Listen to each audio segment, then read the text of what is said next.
I wasn't supposed to feel this. Not like this. One glance, one touch, and everything I believed was forbidden was shattered. I can't take it back. What happened changed everything. The late afternoon sun filtered through the blinds, casting golden stripes across the classroom floor. The faint hum of the air conditioner and the rustle of papers were the only sounds, making the empty room feel intimate in a way that made my chest tighten. I was straightening textbooks at my desk when I noticed her, Samantha, sitting a few rows ahead, her notebook open but her eyes distant. She wasn't just another student. There was something about the way she held herself, a quiet intensity that pulled me in despite myself. "Miss Harper?" Her voice, soft but deliberate, broke my thoughts. She tilted her head slightly, her hair falling just enough to brush against her cheek. I looked up, trying to maintain the professional warmth I always carried, but my pulse betrayed me. "Yes, Samantha. Do you have a question?" I kept my tone neutral, though my heart raced. She hesitated, then leaned slightly forward. I don't understand this last part of the assignment. Could you explain it again?" I walked over, crouching slightly beside her desk. The subtle scent of her shampoo and the faint sweetness of her perfume reached me as she looked up at me, eyes wide and earnest. "Of course," I said, pointing to her notebook. As I leaned closer, our shoulders brushed just slightly, but it sent a shiver through me that I wasn't prepared for. I quickly withdrew, clearing my throat. She smiled a little apologetically, and I caught the nervous flicker in her eyes. There was curiosity there, yes, but something more. A silent question, an invitation I didn't dare name. "Thank you, Ms. Harper," she murmured, turning back to her work. The rest of the class trickled out, the clatter of chairs and chatter fading until it was just us. I started collecting my papers, but I could feel her gaze lingering on me. My back stiffened slightly. I knew that look. It was the one that made me forget rules and roles. The one that made me imagine things I shouldn't. "Ms. Harper?" she asked again, hesitant. I turned to her, meeting her eyes. Yes?" I found myself stumbling over the word. "I was wondering if you could help me a little more after class. Just for this assignment," she added quickly, cheeks warming, eyes darting down to her notebook. There was innocence in the words, but the way she said it made the room feel smaller, warmer, more dangerous in a delicious way. I swallowed, trying to steady my voice. "Of course. Stay here for a few minutes, and we'll go over it." She nodded, closing her notebook with a soft snap. My heart kept beating too fast as I guided her to a quieter corner, away from the usual desks. She sat, legs crossed, and I stood nearby, pointing out the problem on the page. Her head tilted toward me as I explained, her hair brushing against my arm just enough to make my skin heat. I realized I was talking more slowly, carefully, trying not to betray the fluttering tension that had nothing to do with calculus. "Miss Harper," she said quietly, not looking up. "Do you like teaching?" I paused, caught off guard by the simplicity of the question and the way she asked it. Her voice was so soft, so genuine, it made me want to lean in, to whisper something I should never say. "I do," I admitted. "I enjoy it, especially when a student really wants to learn." Her gaze lifted to meet mine, and for a heartbeat it felt like she saw through everything, the teacher, the professional boundaries, the part of me I kept hidden, even from myself. "I want to learn." "Everything," she whispered almost shyly. And then she laughed lightly, as if noticing the intensity of the moment herself, trying to cover it up. I felt a strange ache in my chest, a dangerous pull that I could neither name nor resist. "Okay," I said, forcing myself to smile. "Let's focus on this part first." My fingers brushed against hers as I pointed to a problem on the paper, and I saw her flinch slightly, though it was subtle, almost imperceptible. I wanted to pull back, yet a part of me didn't want to. Time slowed as we worked side by side. I found myself listening more to the sound of her breathing than to the numbers on the page. She laughed softly at a mistake, and it was a sound that lodged itself in my mind, dangerous and intoxicating. Finally, I straightened and took a step back. "There, that's it. You understand now?" She looked up at me, eyes bright and warm. "Yes, thank you." "Really?" There was a pause, a moment where she didn't move, and I realized we were both lingering in a silence charged with unspoken things. Her eyes searched mine, full of questions I wasn't ready to answer aloud. I cleared my throat again, forcing a professional tone, though my body betrayed me. "You should get going, Samantha. I need to prepare for the next class." She nodded, but as she turned to leave, she hesitated at the doorway, glancing over her shoulder. Miss Harper, can we do this again sometime? After school? I felt a tight knot of desire and fear twist in my stomach. I opened my mouth to say something safe, something professional, but the words caught in my throat. Instead, I just nodded slowly, unable to look away. Yes, we can. As she left, the quiet of the empty classroom pressed in around me, and I sank back into my chair, my heart still pounding. The sunlight had shifted, casting long shadows across the floor, and for the first time all day, I realized how alive I felt. I had never imagined that a simple question about homework could leave me trembling, unsettled, and utterly captivated. I stared at the doorway long after she disappeared, a faint smile tugging at my lips. I knew I shouldn't feel this way. I knew it was wrong. And yet, I couldn't shake the feeling that this was only the beginning. I never thought that a quiet classroom, an ordinary afternoon, and the eyes of one student could change everything. But somehow, I knew it had. The day had ended, but my mind refused to leave her. Samantha's eyes, her hesitant smile, the subtle warmth in her voice. They clung to me like a shadow, and even now, I could still feel the brush of her fingers against mine. I tried to shake it off as I packed my bag, convincing myself that it was just admiration for a bright student. Yet deep down, I knew it wasn't. I had been surprised when she had called me that afternoon, asking for a little extra help. I know it's late, she had said, but I really want to get this right. There was a vulnerability in her tone that pulled at me, a silent plea I couldn't ignore. I hesitated for only a moment before agreeing, telling myself it was still academic. But as I drove to her house, a strange anticipation settled over me, my heart thumping with something I hadn't admitted even to myself.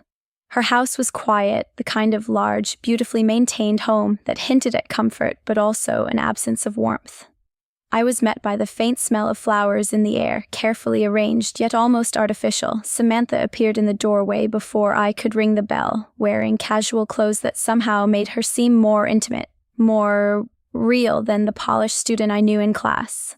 Miss Harper, she said softly, a small smile tugging at her lips. Thank you for coming. Of course, I replied, my voice steadier than I felt. She led me to the study room, a spacious area filled with books and papers, but the air between us was charged, as if the walls themselves were holding their breath. She gestured for me to sit beside her at the large oak desk, and I did, careful to leave enough space, though my awareness of her closeness was painfully acute. We dove into the assignment, her questions more detailed than the ones in class, but my focus kept wavering. Every movement she made, the way her hair fell over her shoulder, the slight lean forward as she asked a question, felt deliberate, teasing, though I knew she was probably unaware. I found myself explaining the problem slowly, my hands brushing hers just enough to send sparks up my arm. She didn't flinch. Instead, she looked up at me with those wide, searching eyes, and I felt a wave of something I couldn't name. You make it sound so easy, she murmured at one point, her gaze lingering on my face. I smiled, trying to keep my composure. It's not easy, Samantha.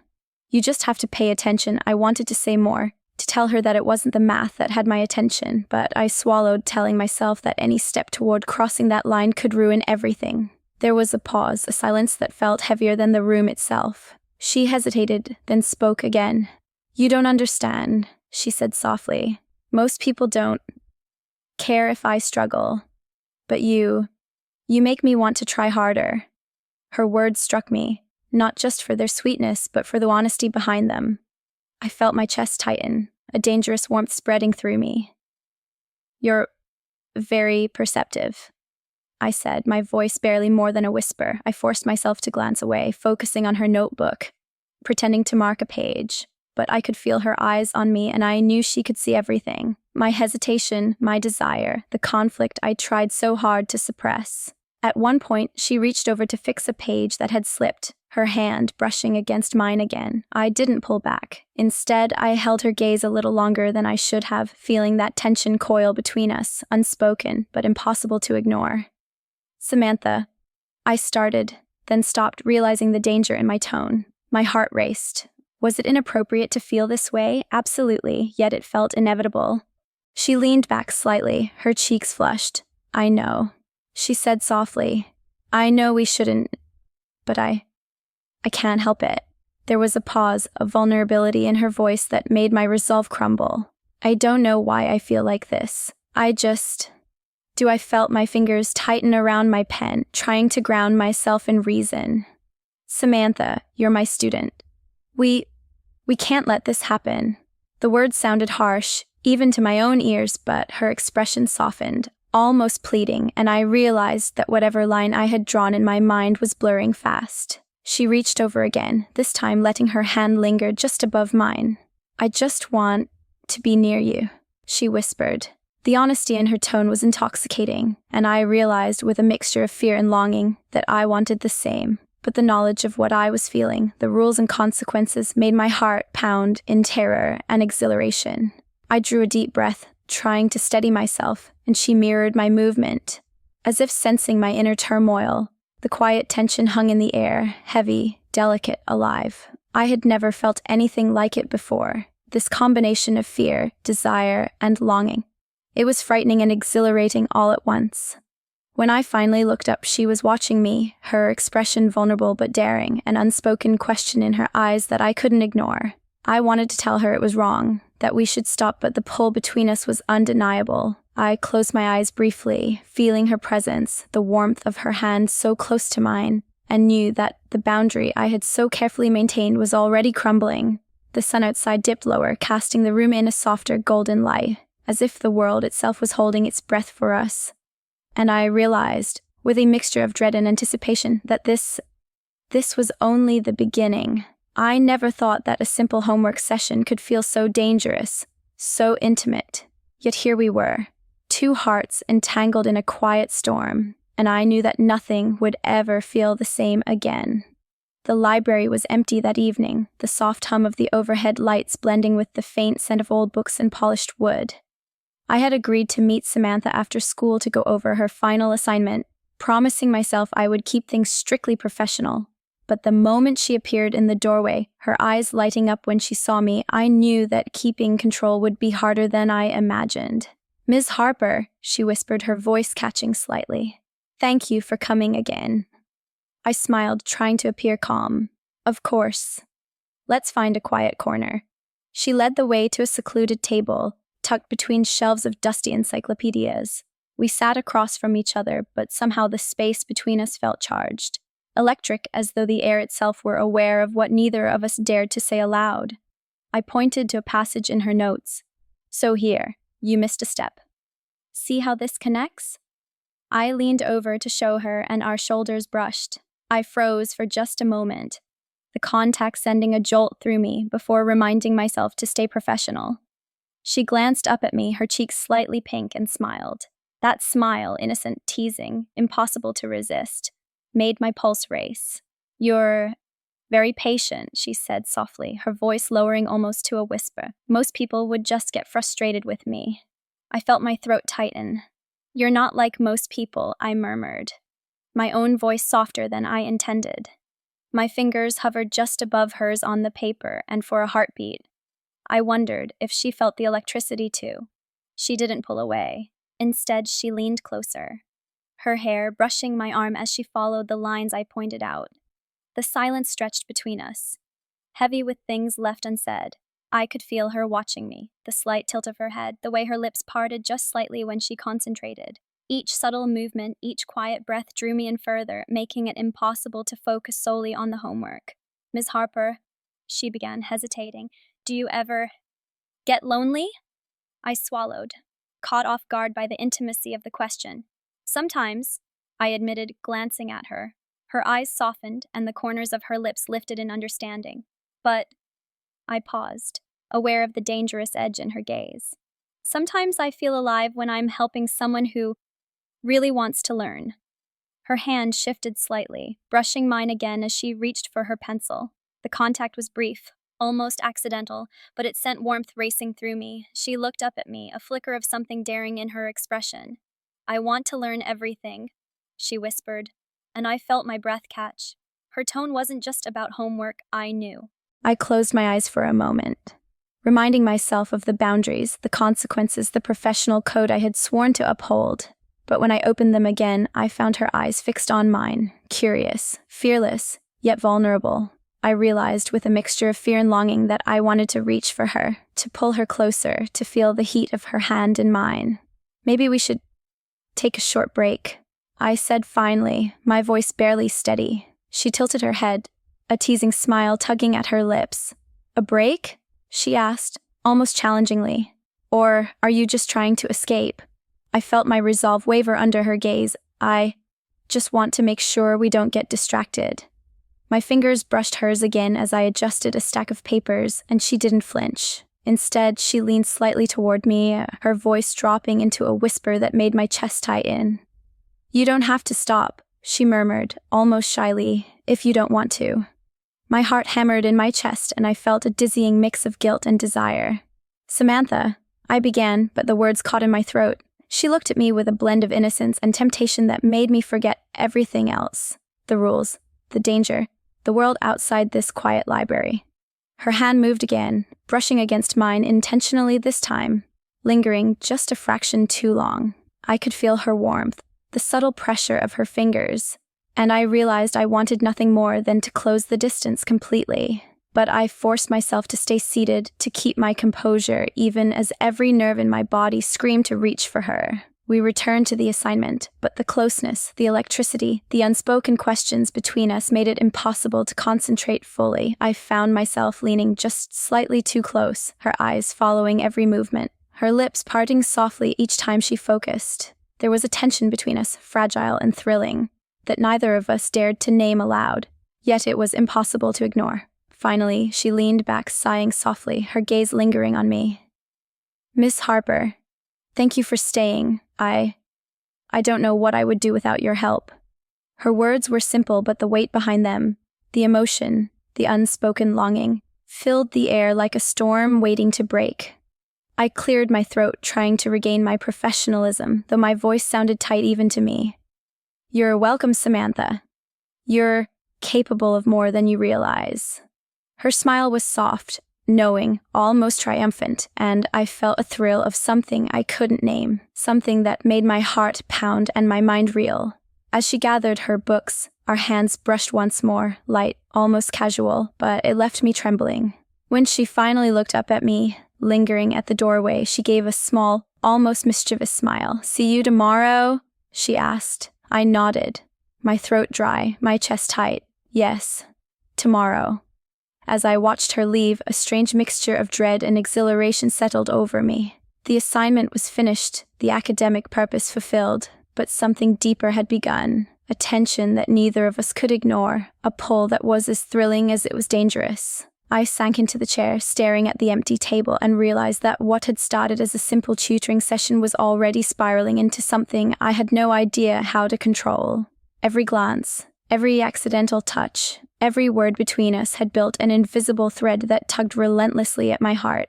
I never imagined that helping a student could feel so alive, so terrifying, and yet, I knew with a certainty that scared me, that nothing would ever be the same again. The night air was cool against my skin as I walked up the steps to Samantha's house. My heart was hammering, a mix of anticipation, guilt, and something far more dangerous, desire. I kept telling myself that it was just a continuation of tutoring, just an extra session to go over the assignment, yet every instinct in me screamed that tonight would be different. She opened the door before I could knock, her eyes catching mine with a nervous intensity that made my chest tighten. Ms. Harper, she said softly, voice barely more than a whisper. Thank you for coming. Of course, I replied, forcing calm into my tone. But the moment she stepped aside to let me in, I noticed the way her hair fell across her shoulder, the subtle warmth of her presence, the faint scent of her perfume. It was intoxicating. I shook my head, trying to push away thoughts that I knew I shouldn't have. We settled in her study room, a cozy space filled with books and soft lighting, the shadows flickering gently across the walls. The assignment lay between us, but the distance between the two of us felt almost unbearable. Every movement she made, every glance, every brush of her hair against her neck, made my pulse quicken. I reminded myself to stay professional, yet the truth was undeniable. I was drawn to her in ways I could no longer ignore. Miss Harper, she said softly, breaking the silence. I don't want to just talk about school tonight. Her words were tentative, yet full of unspoken longing. My breath caught and I looked at her, searching for the meaning behind her eyes. Vulnerability, curiosity, desire, they all shimmered there. I hesitated, my hand tightening on the pen I had been holding. I feel the same. The words trembled out, fragile but honest. She looked at me, startled, then slowly smiled, a mixture of relief and daring in her expression. She reached out, placing her hand lightly on mine. The warmth of her touch spread through me, settling deep into a part of me I had kept hidden even from myself. I could feel the tension in her fingers, the hesitant pressure that asked for permission without needing words. I let my fingers curl around hers, careful, deliberate, savoring the electricity that ran between us. "Can I stay close?" she asked, her voice trembling slightly. "I don't want to be alone tonight." My heart lurched. "Yes," I whispered, the single word heavier than anything I had said all day. I shifted slightly, making space for her beside me. She sat down, close enough that our knees brushed, and I felt a flutter of both fear and anticipation. Her hand remained in mine, small and soft, yet anchoring me in ways that startled me. We talked then, not about assignments, not about school, but about everything. The loneliness she felt, the pressure she carried, the longing she couldn't quite name. Her head rested against my shoulder at one point, tentative at first, and I froze, conscious of every sensation, the warmth of her hair, the weight of her presence, the rhythmic rise and fall of her breath. I found myself holding her a little tighter, allowing the connection to deepen, feeling her sigh softly against me. "I've never felt like this with anyone," she whispered, looking up at me with those wide, earnest eyes. "I don't know why I feel this pull toward you."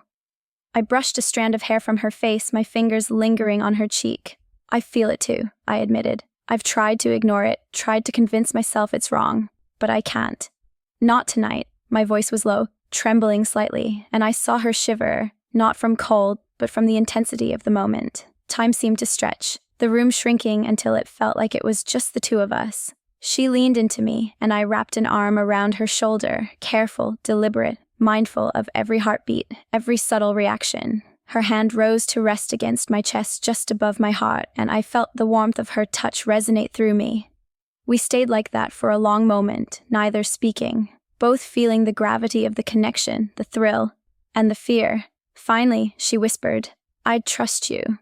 The words were simple, but they carried a weight that left me breathless. I held her closer, my cheek resting lightly against her hair, breathing in the faint scent of her perfume, the softness of her presence. We didn't need to speak, didn't need to act rashly. The intimacy was in the closeness, the trust, the acknowledgement of desire. I realized then that what we had was more than physical. It was emotional, profound, a collision of hearts and minds. Every brush of her hand, every lingering look, every shared breath was a declaration in itself.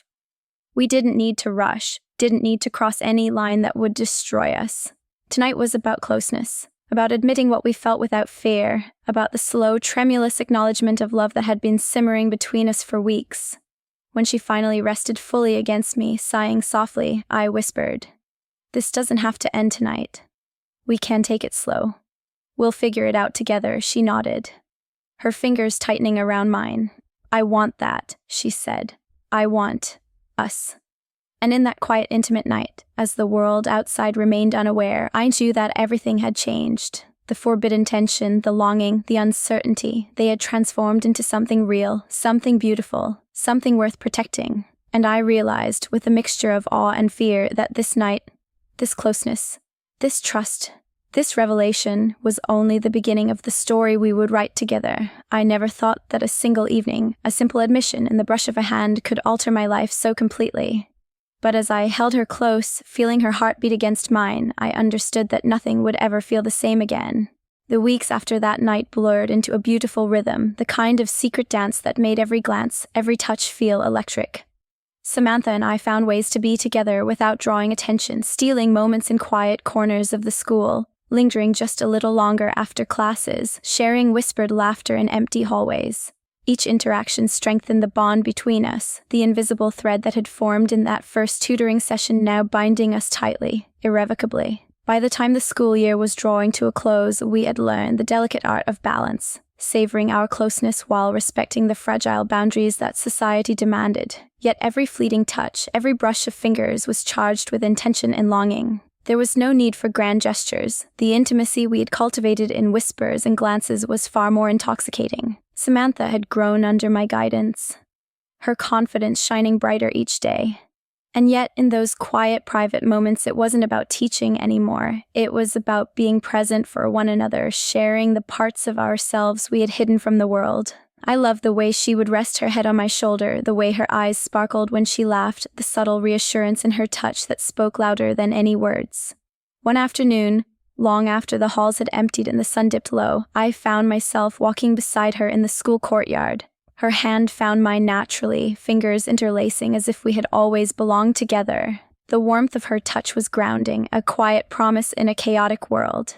"You know," she said softly, her head leaning slightly toward me, "I never thought I could feel like this about anyone, especially someone like you."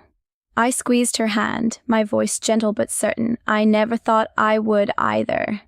But here we are." My thumb traced over her knuckles, savoring the softness, the small electric sparks that traveled through my veins at such a simple contact.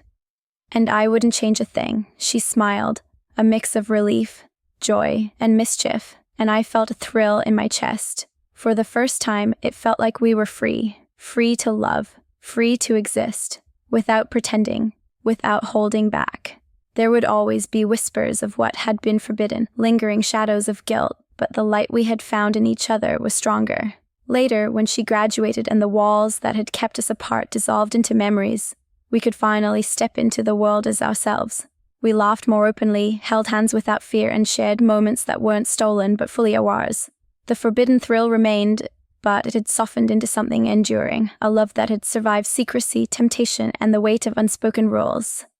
One evening, as we sat together on a quiet bench under the stars, her head resting against my shoulder, I realized how profoundly we had changed each other. Every hesitation, every stolen moment, every carefully measured glance had led to this, a connection unbreakable, tender, real. I traced her hair with my fingers and felt a sense of peace I hadn't known I was capable of feeling. We had crossed lines we were warned never to cross, but in doing so, we had discovered something extraordinary. The fear, the tension, the danger, they had all been part of the journey that brought us here to a love that was as intense as it was rare. I breathed in the night air, holding her close, feeling the steady beat of her heart against mine, and I knew that whatever the world said, whatever risks we had taken, we had found something worth everything. And yet, even in happiness, a flicker of reflection lingered, a shadow of the rules we had broken, the lines we had blurred. It made the moments sweeter, more precious, more delicate. I never imagined I'd let myself fall this far, that I'd cross a line I swore I'd never approach. And now holding her close, I can't tell where the boundary ends and our hearts begin. What are we now? Lovers? Companions? Something forbidden turned real? I can't answer. Not yet. But maybe you can. What would you do if love arrived where it shouldn't? Leave your thoughts. Tell me what you think about us, about crossing lines, about the moments that change everything.